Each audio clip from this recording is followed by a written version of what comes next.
qui est magique ici, c'est qu'on a trouvé tout au même endroit. C'est-à-dire l'arbre de vie au début, parce que le film s'ouvre vraiment sur un arbre de vie. Les scènes de forêt ont été tournées ici, au cœur du parc régional Scarpesco. Alors pour la réalisatrice, la projection en avant-première et en plein air de son film est un aboutissement, un fantasme devenu réalité, partagé ce soir par une centaine de spectateurs. Le fait d'être dans la forêt, dehors, on a la chance, il fait beau, c'est un bon concept en fait. Ouais. C'est idyllique, franchement, c'est très bien. En plus, c'est un film sur la forêt, j'espère ne pas me tromper. Le sujet est sensible pour un premier long métrage. La maladie mentale d'un père, son lent basculement vers la folie, sous le regard perdu de sa fille de 15 ans. Pourquoi il t'a viré, papa? Parce que j'ai sauvé un chat.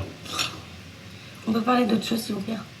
Une histoire que la réalisatrice portait en elle depuis longtemps, celle des enfants oubliés de la psychiatrie, avec la forêt en toile de fond, personnage central du film, en résonance avec la forêt intérieure du père. Tout est un peu emmêlé et tout est beau à la fois. C'est mystérieux, c'est un peu comme une âme humaine aussi.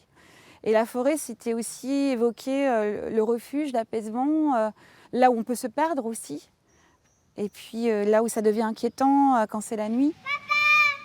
Tous emmitouflés, cernés par les bruits de la forêt, les privilégiés de cette séance sous les étoiles découvrent un casting impeccable. Ludivine Sagnier, Alban Lenoir et la jeune Léonie Souchot.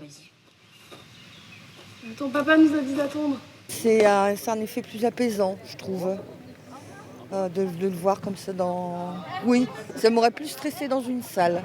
Je pense que là, on était plus détendu dans nos fauteuils, c'était bien. On se sent en plein milieu du film, en fait. On a l'impression vraiment d'être dans la scène, quoi. Un film poétique et politique qui aborde en douceur un thème encore tabou.